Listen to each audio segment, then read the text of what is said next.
Welcome to the Mother May I podcast with Frank and Irene on Strong Island Entertainment. Gee, I hope I didn't make a mistake with these two. They promised me they'd bring in some really good guests. Well, anyway, here's Frank and Irene. Hello and welcome back to Mother May I podcast with Frank and Irene. Frank, I miss you. How the fuck are you, buddy? I really miss you. I'm okay.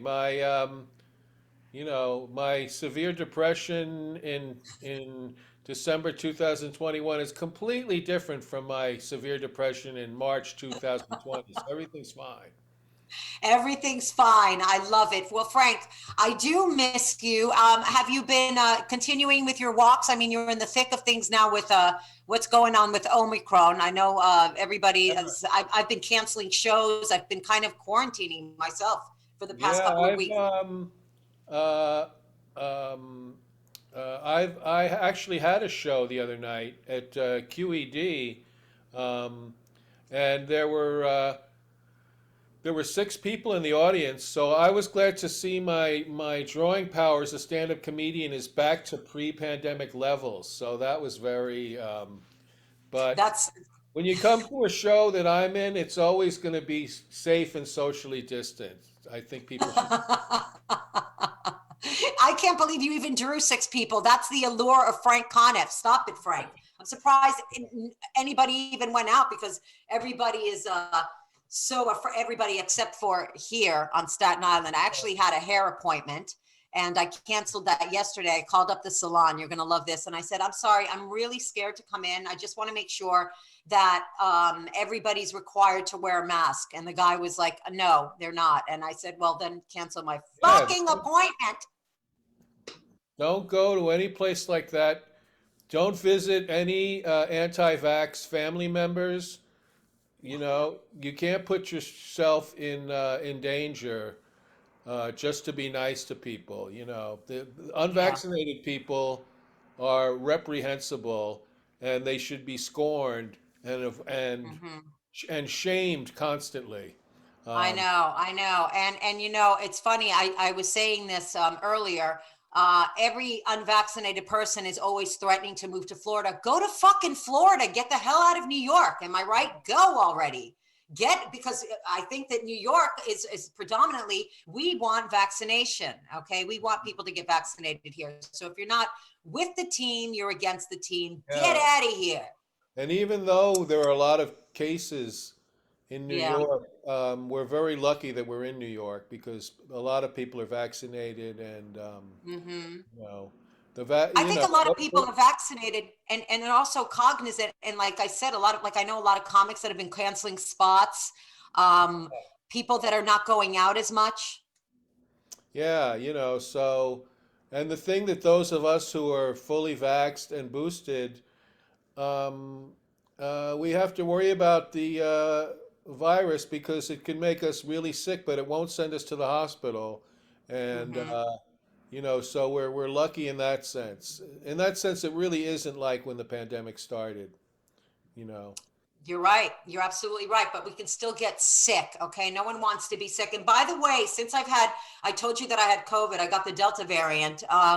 Since I've had it, I've had like these long-term, like, you know how they say the long COVID stuff. I've been having like these issues. I mean, I stayed out of the hospital. I can't stress enough, like how you're saving your life when you're double vaccinated. But literally I have like this ringing in my ear. Have you ever heard of tinnitus, Frank?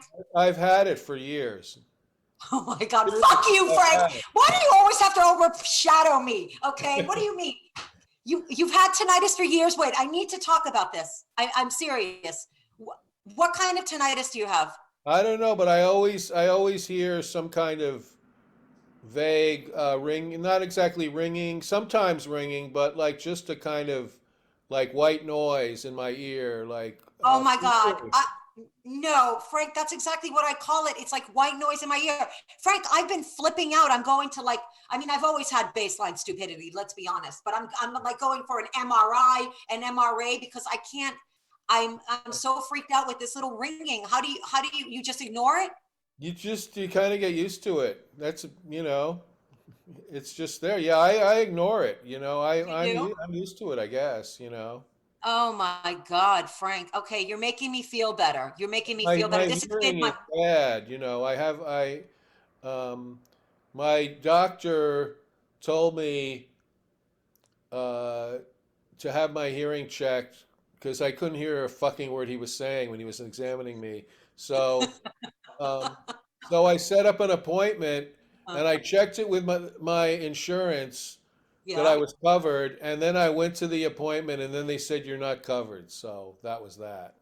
Oh, they can go hard Yeah. fucking finger bang themselves. I cannot believe I'm hearing this because no one's talking about tinnitus. No one even really even knows what tinnitus is. Of course, I bring it up to you and you have bells going off on your ears and you're still hilarious and you're able to focus. Okay. So there's Well, absolutely no excuse. That was going to be my indefinite excuse when I was like a cat with shiny things. I'm sorry I have tinnitus. But anyway, so just a little sidebar before we move on to what I want to talk about, the movie that you saw, I Love Lucy. But so do you take vitamin B supplements? It's supposed to be very, very good for tinnitus.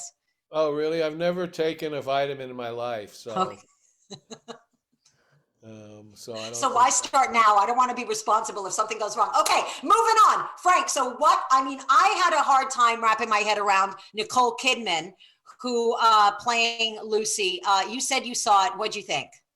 Well, I saw the movie Being the Ricardos, and you know Oh, what? being the Ricardos. Yes. Yeah. Um, Nicole Kidman is a really talented actress and very skillful, and she does a good job as Lucy. Um, but she's miscast, and there's no kind of spark there, Hmm. that you would kind of want from someone playing Lucille Ball. And I know that in real life, Lucille Ball was like a businesswoman and was kind of a hard ass, and Hmm. um, but the movie really kind of is lacking. It's weird that it's a movie about making comedy and it's completely joyless, the film, Oh Uh, my God. Sounds and like my career. That's terrible. So, and it also, I don't like the way that Aaron Sorkin, the way he portrays her writing staff, which was Jess Oppenheimer, Bob Carroll Jr., Madeline Pooh, who he kind of portrays Madeline Pooh and Bob Carroll as these kind of lowly, pathetic dregs, and they're always bickering with each other. Um, and these are three people who wrote every fucking episode of I Love Lucy without any additional writing staff for like eight mhm. years. Um, and you would think he would have at least like maybe shown how amazing that is that they did that. But Aaron Sorkin kind of, even though he's worked with writing staffs, he kind of is very disrespectful of TV writing staffs. In his show, I don't know if you ever saw Studio 60 on the Sunset Strip, the show he did about, Mm-mm. it came out the same year as 30 Rock. It was another show No, about like a behind the scenes late night, right? and it completely tanked, and 30 Rock went on for years. But he just has disdain for people who work on writing staffs, and I'm a writing staff guy. That's all I ever did my Hmm. whole time in TV. So Right. that kind of But I have annoys a question. I have a question. So wait, so there were only three writers on I Love Lucy And I writing Love all those Lucy, episodes? yeah. Up I until I can't think believe that. the last couple seasons, I think they brought on two more writers, but there was no gigantic writing staff. It was these three Wow. people writing like 39 episodes a year too. That's Uh, crazy. I mean, you know that. Now tell everybody how many, I mean, you've been in a writing staff, in a writing room. How many writers are usually, how many writers do well, they have I've per worked. series? I think Sabrina was actually relatively small, was like seven or eight. The Right. Drew Carey show I worked on was like 15. Um, a lot of shows have like 20 writers. Um, it's really amazing how it's changed. And shows like the Dick Van Dyke Show and the Andy Griffith Show were like written by like one or two people. So Right. That's amazing. All right. So we're gonna kick off. Start. This speaking is a of great great segue into comedy, our though. next guest. I absolutely love this man. He is one of the funniest person. In fact, I'm going to be sandwiched with the two whitest guys that I know. So therefore, white men aren't all bad, but yes, most of them are assholes. So just to be absolutely clear before we move forward, this man is one of the funniest men that I know. I've had the pleasure of working with him for years until he was kidnapped to write on the head writer of Conan, and now he's writing for Ellen. He has this awesome album out, The Life of Kiley. The one and only, the brilliant Mr. Brian Kiley, everybody. Hello. Brian, hi. Hi, my friend. How are you? It's so nice to see you. It's so nice to see you too. You look so like, I don't know, like refined with a library behind you. This is all fake. These are all, there's actually no pages in any of these, but it looks good. Looks very good. We were just discussing Being the Ricardos. Have you had a chance to see it? I saw it last night, as a matter of fact. What did you think? I haven't seen it, but Frank has a lot to say about it. Frank? Yeah, I was just telling Irene that I thought that Nicole Kidman is a really good actress and did a really good job, but I think she's still basically miscast and didn't really have a spark to her. And but I was telling Irene that like I really hated the way Aaron Sorkin portrayed the writing staff on the show. He seemed very disrespectful and disdainful of them, and no kind of acknowledgement that these people wrote like 39 episodes a year without any other writing staff. They did it all themselves, and I thought that that I just didn't like the kind of negative portrayal of them, I thought. Yeah, I would go along with that. Yeah, I feel like I don't want to. I know a lot of people haven't seen the movies, so I don't want to. Spoilers, yeah. Yeah, and when they die at the end, I was like, whoa, you know what I mean?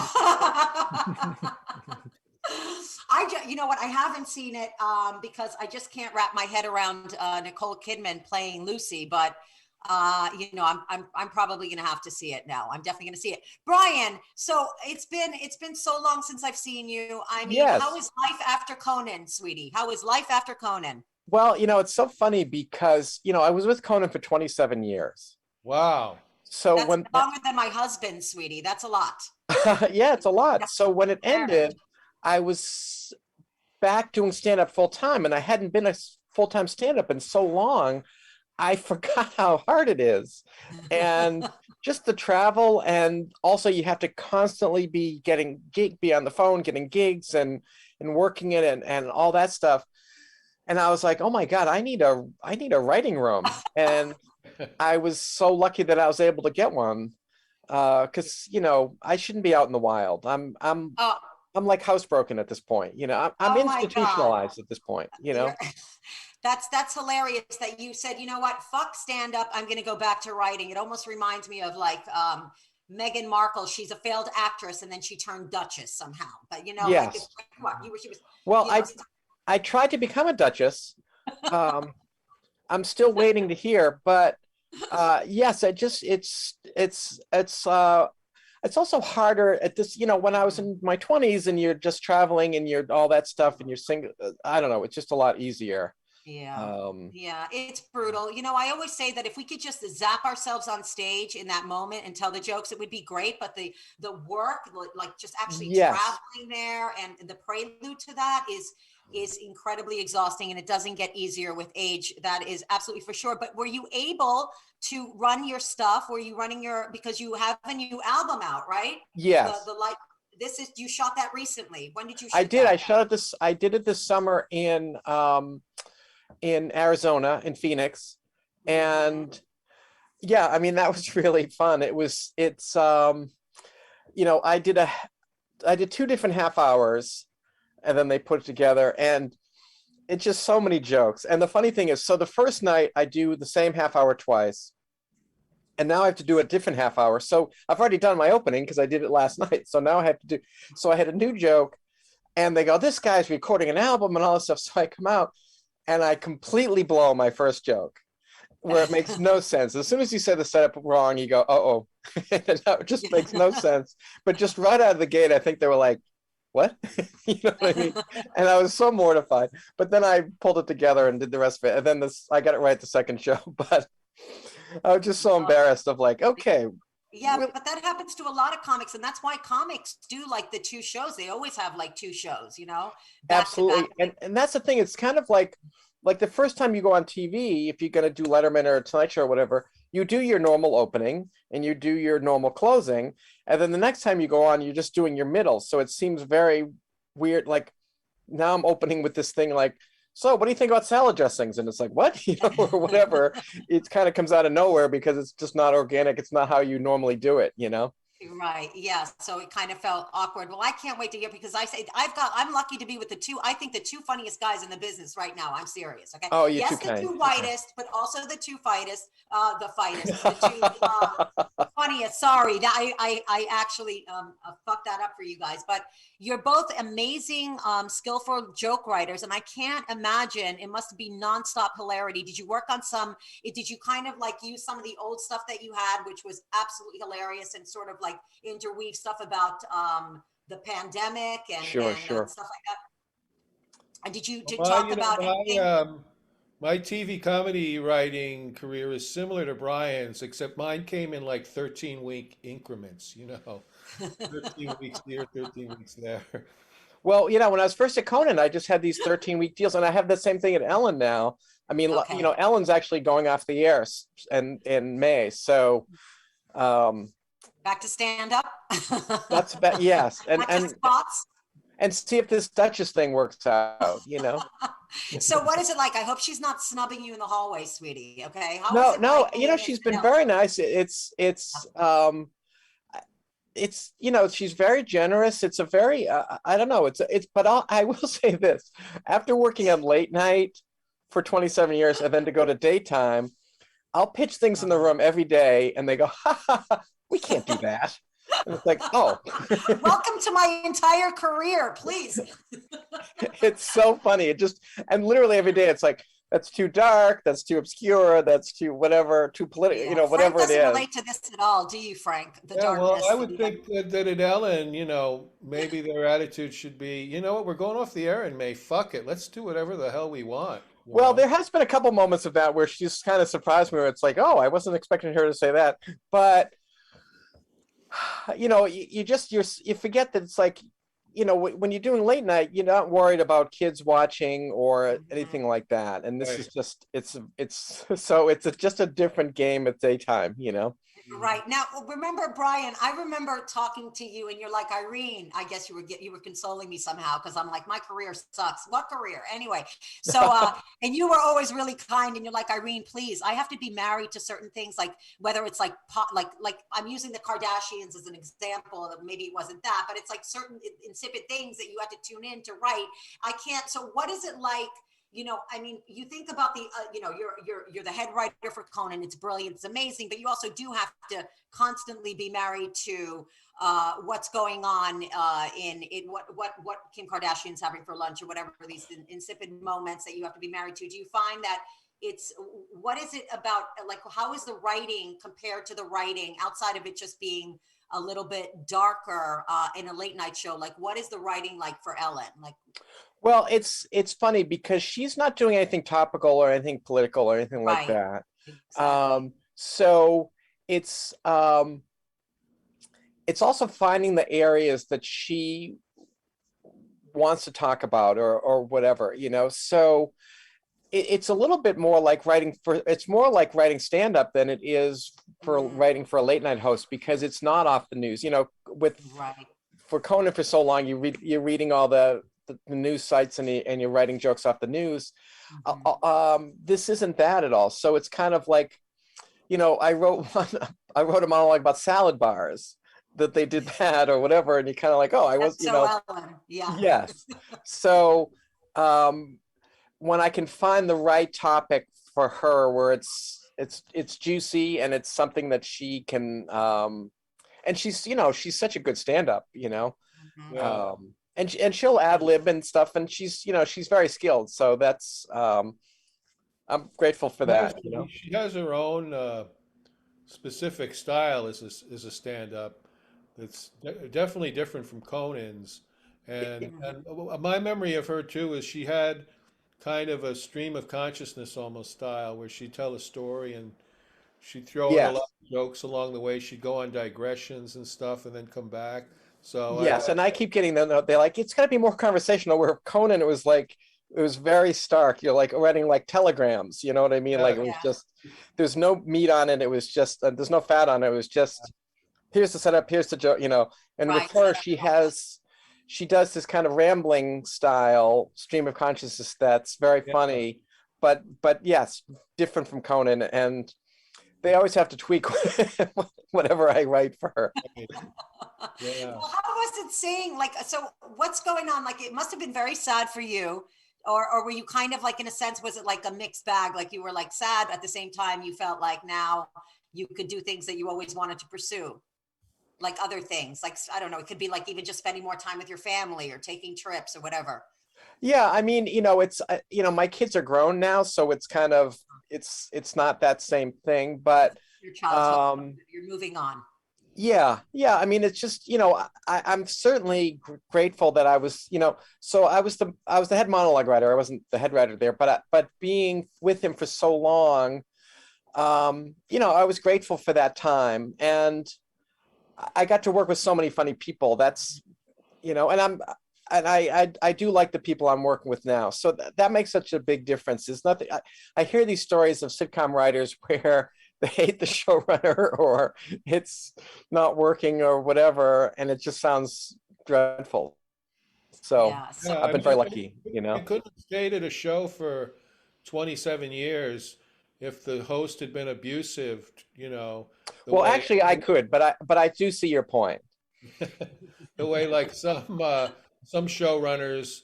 I've worked with mostly really great people. I've had a couple of bad experiences with abusive people, and it just turns what's supposed to be a dream job into a living nightmare, Absolutely.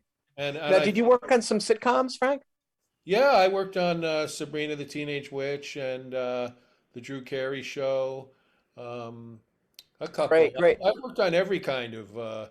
So were you having those late nights? Were you there at 2 a.m. and that kind of thing?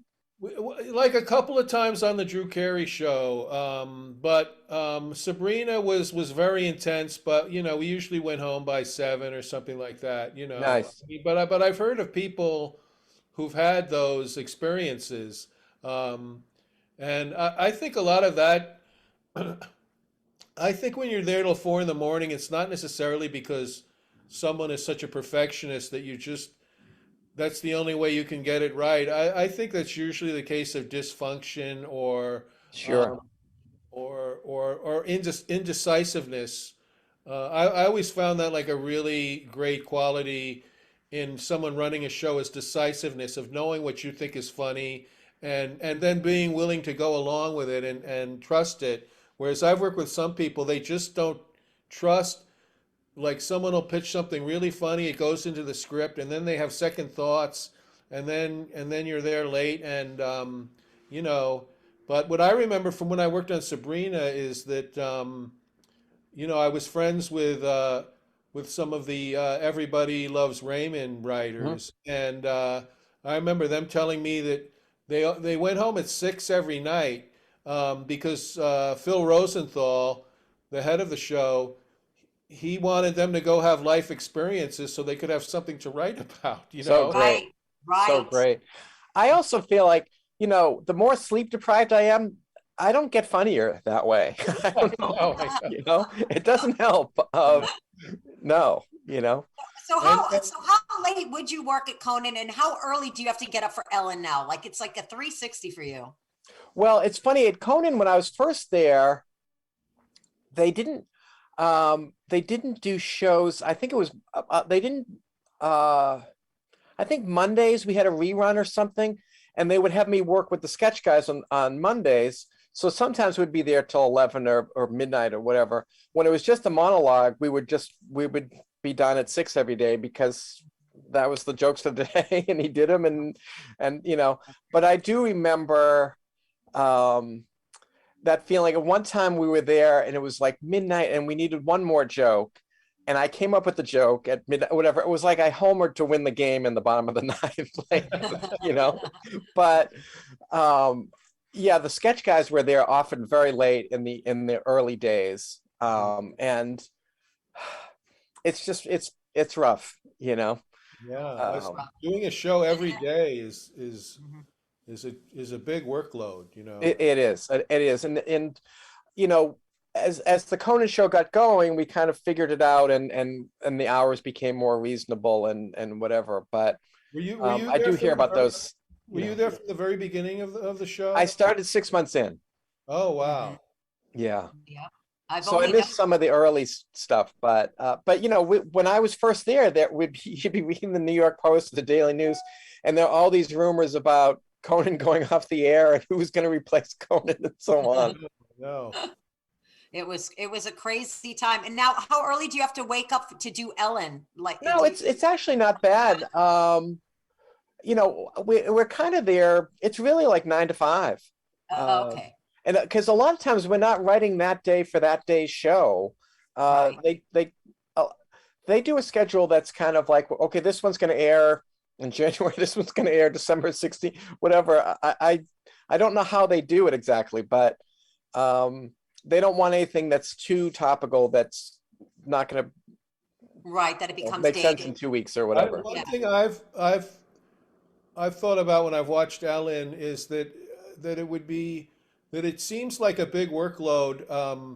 Not necessarily just writing comedy, but it seems like, I don't know if your writers are responsible or if it's the segment producers, but it seems like every segment, every interview has to have an angle to it, you know, has to have like some kind of activity, some kind Right. of thing that, or game that they play, or something like that. And it seems like that would be like a really heavy workload, as opposed to where it's a monologue and a desk piece, and then the rest of the show can just be interviews. It seems like on Ellen, the whole show, start to finish, has those kind of written elements in it. Yes, and the segment producers do a lot. It's funny because you know, I've pitched a few games and stuff, and of course they're like, we've already done that. You know what I mean? Like it's been 19 years. Like, and I hadn't seen the show really at all before I started working there because I had a job all those years. You know, Right. So it's very often I pitch things that they go, yeah, we did that in season 4 or whatever. You know? Yeah. And you weren't watching the show? Oh my God. So once she goes off the air, like what do you think you're going to do? Like, do you have any plans mapped out? I don't have any plans now. I mean, I will try to hook up on another show or whatever if I can. You know, I've been writing. You know, I've been writing. I've been writing a screenplay, and I've been writing my pilots and all that stuff. But you know, that's such a long shot. And then, yeah, I'd like to probably put together a packet for another show. It's you know, once this ends. Yeah. Well, that's amazing. So you've been writing pilots, you know. My husband, okay, let's talk about his narcissism for a second. He's a retired firefighter. Finally. Never did anything on stage and has the confidence that he's going to get his screenplay, which he put Frank and I in both. Frank and I are actually in this screenplay that he wrote. It's a pilot that he's pitching, and he throws us off the cliff. So there you go. Well, I heard that my part is going to be played by Nicole Kidman, so I'm a little. Finally, a role she's perfect for. Exactly. Finally, they've typecasted her. I mean, they've. So, but he's and then he's like asking me if I could get it to Vince Gilligan. The confidence is killing me. This narcissism is to Vince Gilligan. So stop researching meth, okay? Because that's us on the fucking FBI's radar, and then we're getting advertisements for how to build a meth lab on Facebook. Well, I hear those can be very lucrative, so don't dismiss it. But I think that if he has the confidence to write a pilot, my point being, you're a brilliant writer. Absolutely, you should be writing pilots and writing screenplays and trying to pitch something. Well, thanks. So, you know, I keep doing it. My goal is I just want to get better with each one, and you know, you just hope you throw enough out there that one of them will hit somewhere. You know. Exactly. Yeah. I mean, it's a hard, I think it's probably a lot harder to push and sell a pilot for a pilot to get picked up than a film to get picked up. I don't know if you guys have heard about the NFTs that are happening. Yes, The yes. whole craze now. What that's happening? What? They're called NFTs, and actually, our friend Jennifer Esposito, she's an actress, and she has been working on a script called Fresh Kills. Was their the first person that they took on as a client. The NFTs, and I'm not going to pretend to know exactly what they are, but they're non-fungible. I don't even know if I'm saying that right. Yeah. Tokens. Is that right, Brian? Yes. Like I mean, I'm just learning about it like this last week. But I still don't understand it. But yeah. Basically, and I'm going to do the dumb version because I have baseline. I was talking about my baseline stupidity. So here's what I got from it. Okay, what I extracted was that you can actually invest in this film. So it's like a global fan base that sort of like invests in this film, and then they own a little piece of it, so that you don't have to worry about being beholden to like big backers in films or people. Well, with big if that money. works, why not? Yeah. Oh, absolutely. Well, I'm hoping that your husband can get my script to Vince Gilligan. I'm You'll hoping. be asking me if you can collaborate it on Brian. He loves you, Brian. Oh my God! See, give him my script. I've been trying to get Vince Gilligan to get your husband to read my script. It's not working out. My husband loves Frank. Frank, believe me, I got you off the hook with Steve. He's like, do you think Frank will sit down and talk to me? I'm like, only if you don't have him going off a cliff, honey. I don't know what to tell you. It's hurtful. You have us both going off a cliff. It's a little passive aggressive. Do you have something you want to say? But yeah, so this is the new thing that everybody's doing. I mean, I kind of believed in it until I saw that Melania Trump was actually selling a picture of herself on one of these NFTs. And I was like, oh boy, here we go. Well, that's like another element of it, is that like a digital picture, right, can be an Right. NFT, and that's the part I don't get. That I don't really. That there's something about a digital picture that if you call it an NFT, that makes it more valuable somehow. That part is incomprehensible to me.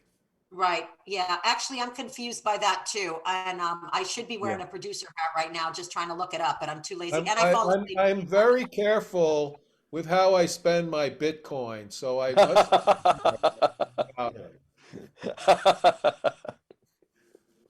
Yeah, it's dangerous, Frank. Don't post it with your Bitcoin, okay? But there are all these different ways. I think that people are just being they're sick and tired. Basically, the bottom line is there was like this really cool quote that Jen posted from Joni Mitchell. It was one of the coolest quotes about how like talent, it doesn't really have anything to do with talent anymore. She heard somebody say that. I just want somebody who's can compromise and that's easy to work with. I don't give a damn about talent. And she said that's why I'm no longer doing music and I'm painting now. So I think people are getting a little sick and tired of having to, there's so much rejection in this business. They're like, you know what? Let's let the fans finance my film. Well, there's also a lot of things in comedy where you have someone who's an influencer or something, and they've got 2 million followers, so they sell out a comedy club, but they don't have an act, and the crowd goes home like, "What was that?" And it's like, okay, well, I just want you to say the word influencer again, please. Well, when you think the latest trend, I'm sure you think of me. Yeah, well, influencer. But it is true, that's how it is. And then you don't have an act. And I've actually seen people in that kind of a predicament, but it's like I feel like when we first started out, the three of us with comedy, it was, you could just go on stage, work on your act.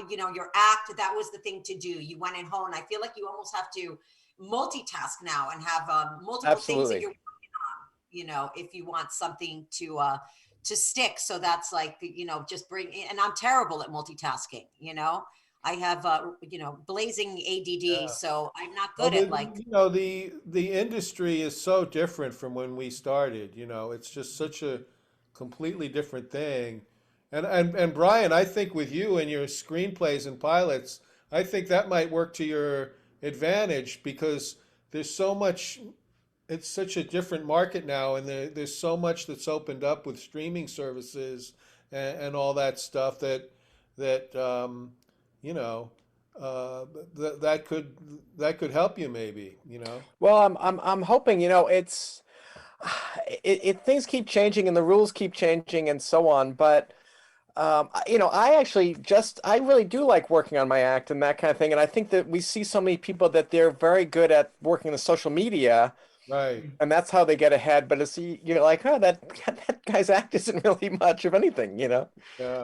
The only time I ever hear about these influencer people who have millions of followers on YouTube is when they are apologizing and trying to save their career because they put out a video of them pissing on a homeless person or something, and there's a backlash, and then they lose all their sponsorship, and then that's when I hear about them on Twitter, their apology videos.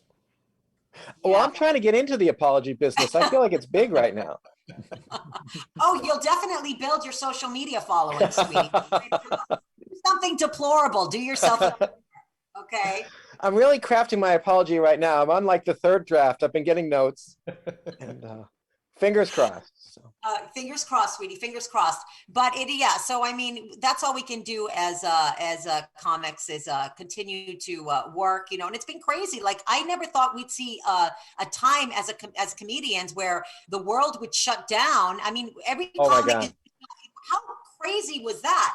The world shut down. Comics are obsessed with stage time. That's what a comic does. You feel like if you're not doing stage time, you're losing your mind. You're nobody. It's such a part of our identity and our work ethic. And the world shut down, and everybody hadn't been on stage for 1 year.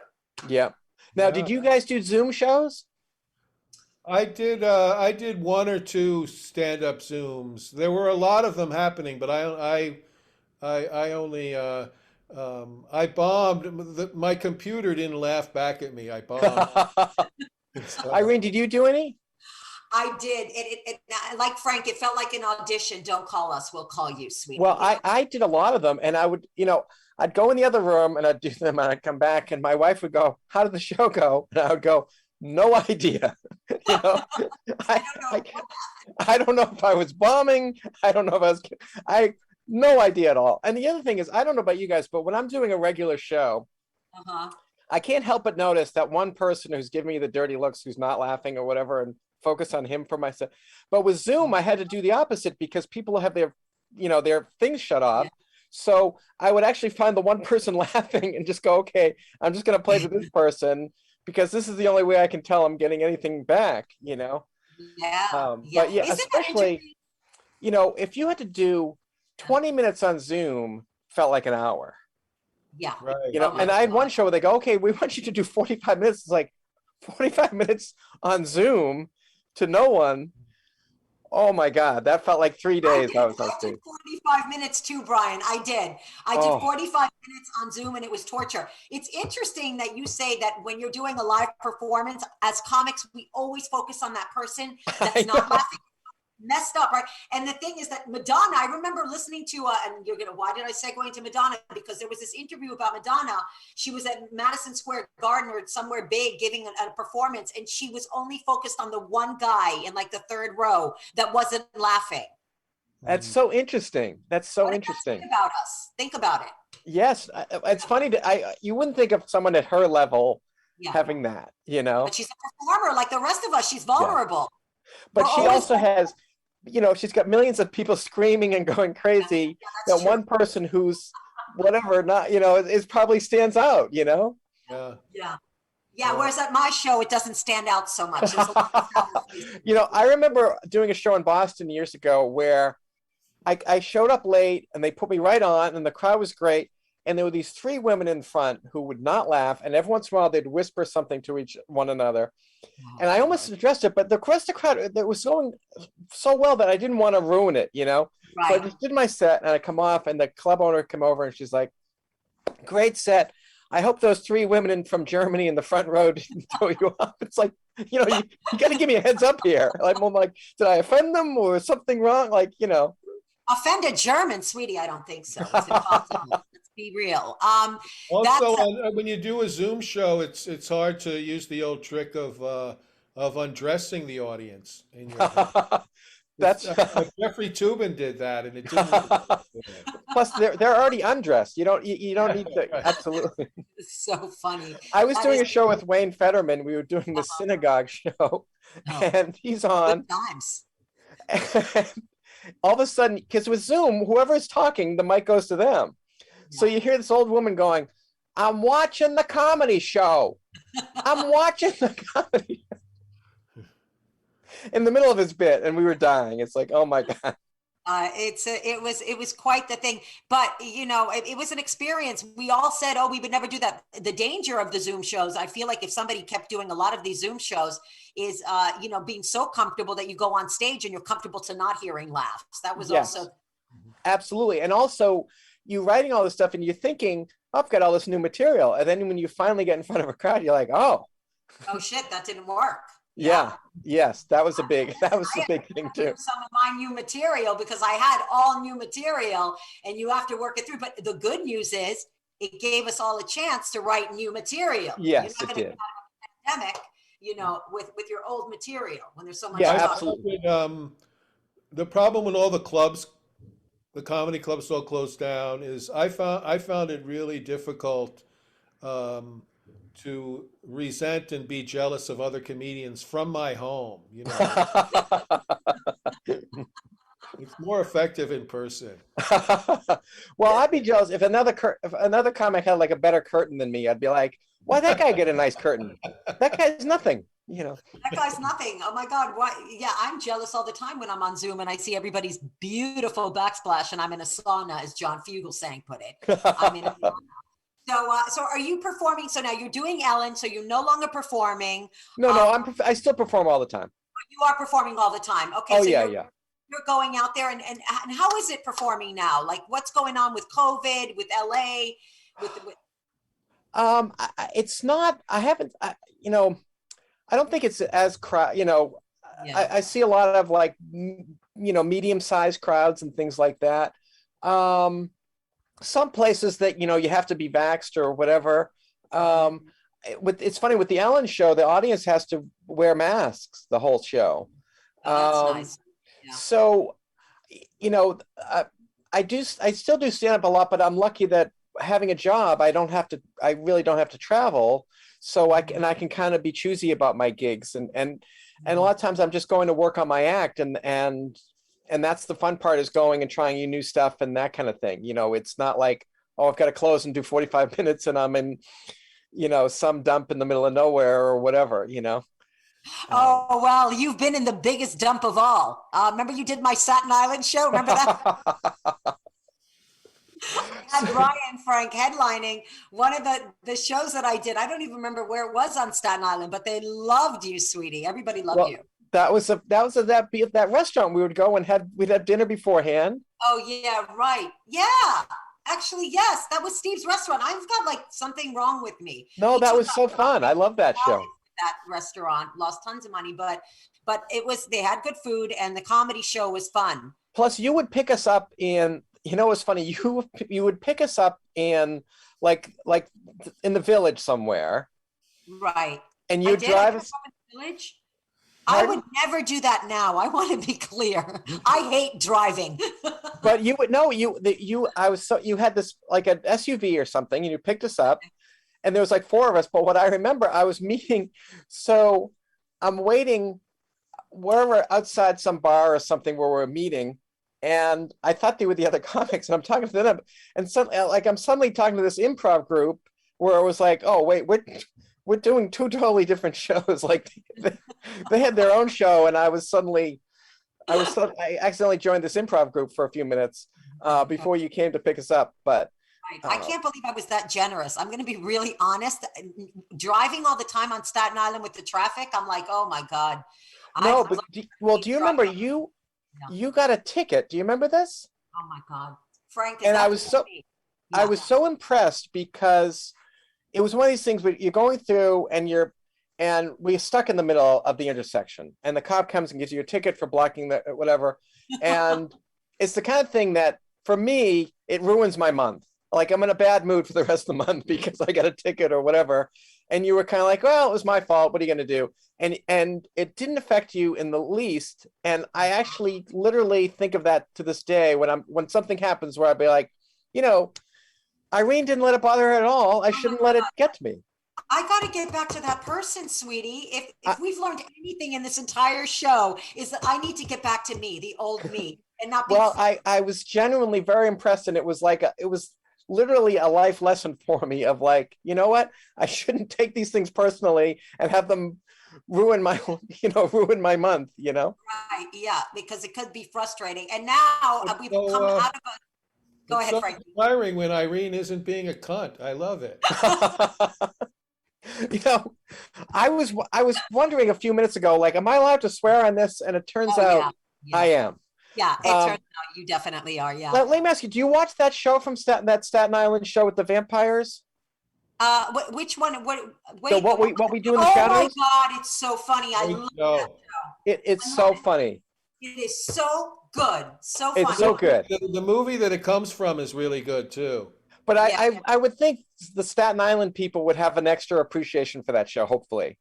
Well, I don't know if they get it. Most of the people that love it don't live on Staten Island. But, it's so funny though, and I'm always shocked when I'm really enjoying a comedy and laughing. It's like, wow, this is on television, and I'm actually enjoying it and not just being resentful. And not being resentful, right? Exactly. I'm the same way. I remember talking to Joey Gay. Do you remember Joey Gay, Brian? I don't. Oh, okay. He was like a big comment. Well, he's not doing stand-up anymore. He had a heart attack and he phased out. Anyway, it's a lot. He's doing well. I just want to throw that out there. One of the funny guys in this business.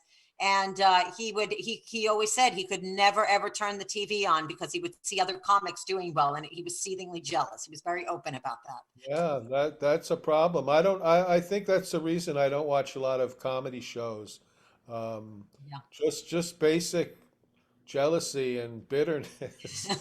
Well, also, a lot of times you can just see the jokes coming and all that kind of stuff, but when something's actually good, it's actually inspiring of like, oh, something good snuck in there and got through and also, got greenlit, when it's good, then you don't resent it. You're like Absolutely. really grateful for it and happy for it.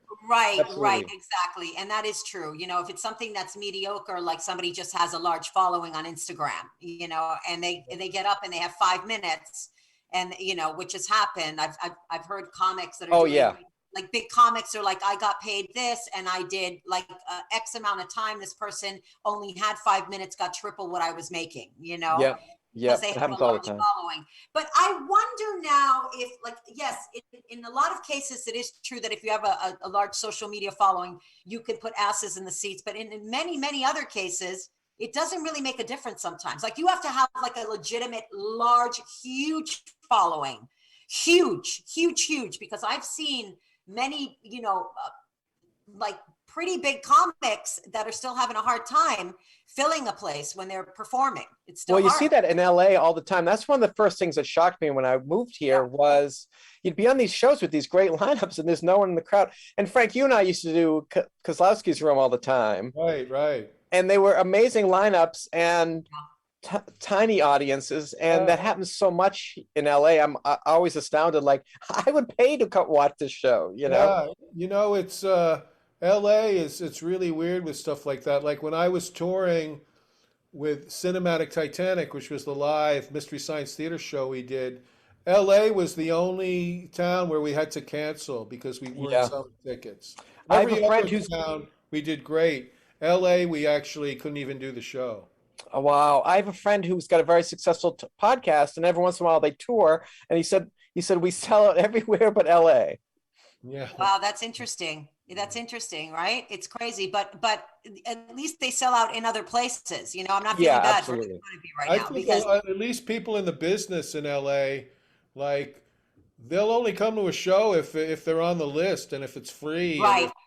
And if they're accommodated. The idea of going online and buying tickets to a show. These people never have to do that ever. You Yeah, know? that's true. And also, an industry crowd is just so different than a regular audience, Yeah, too. yeah. Right. You know. Yeah, it's crazy. But Yeah. I mean, even now, like, with what's going on again with Omicron, I think the clubs are sort of, Frank just said that he had like only 6 people in his show. Oh Frank? my God. Like I said, it was back up to pre-pandemic levels. So. Say what I wanted to, Frank. Are you guys noticing shows being canceled in New York? Well, I know comics have actually been canceling spots in New York because they're afraid of getting COVID again. Only this week though has that started. Like in the last few days. Yeah. Yeah, I'm not afraid of getting COVID. I feel like it would solve everything, you know? In many ways, I think it would solve it. Well, here's the good news with Omicron. It came in, it swept, and it's going to recede just as quickly. That's what they're saying. So, Well, I kind of want COVID because I just want some kind of breakthrough in my career, and then maybe that'll be it. COVID will do it. You better watch what you wish for, sweetie. I have tinnitus. I was telling Frank I have tinnitus. I'm being tortured. It's awful. I can't get sleep. And he goes, "Oh, I've had it for 25 years." Oh my God. Tinnitus. You know what it is? It's a ringing in your ear. Oh, right. Yeah. I mean, only an old person would know that. So be glad that you're still young, okay? Frank and I both have tinnitus. You're like, what's that? With your sparkling young ears. I just didn't hear you correctly because of my tinnitus. It wasn't that. Oh my God. Okay. So we're running out of time. Brian, I can't tell you how much fun it's been to have you on the show. You haven't changed. You're so funny, delightful, and I love you. And I'm so excited that your album is out. I can't wait to listen to it. Tell everybody where they can find it. It's on. You can get it on Amazon, but also I guess it's been playing on some of the Sirius and some of those channels. So things I don't have. But I'm hoping that would be nice. But I so love doing shows with you guys, and I miss hanging out with you. Yeah, I miss you a lot.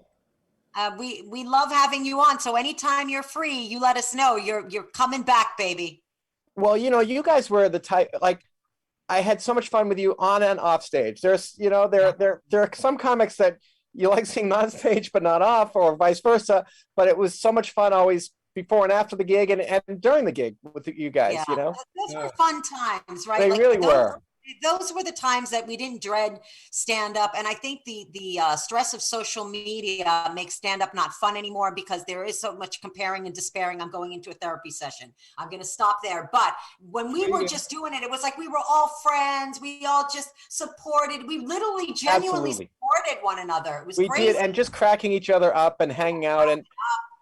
And getting paid to hang out with your friends was like so much fun, Was the greatest thing. It's the best thing about this business is the friendship and the community. Seriously. Absolutely. Is that a paw or somebody's tail, Frank? I think, was that Millie? I think I just saw Millie's tail. There's Millie. She's on Millie, a cat sighting. There she is. Yes.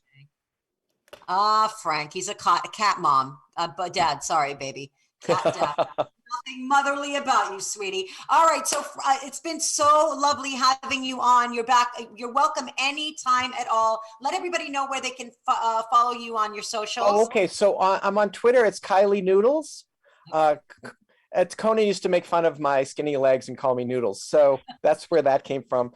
And then I'm on Instagram at Brian Kiley Comic. And my album's called Life of Kiley. And I hope, let's talk again, even if it's just, offline or whatever. I'd love to do it. Mwah. Thank you so much for coming on. Frank, what about you? Anything coming up that you want to? People can go to my Twitter, Frank Conniff, and my Instagram, fconniff, and find out about all the stuff I've got going on, both things. Okay, awesome. I'm Irene Bremis. Anything that I do, it will be on Twitter, will be on Instagram, and I will force Frank to retweet it. Love you guys. Thank you so much. And we'll see you in 2 weeks with Lori Kilmartin. Oh my God. She's so fantastic. Great to see you guys. Bye, guys. Bye. Thanks for tuning in to the Mother May I podcast with Frank and Irene on Strong Island Entertainment. Check us out next week when Frank and Irene sit down with, you know what? I don't know what these two are going to do next. But we'll see you next week.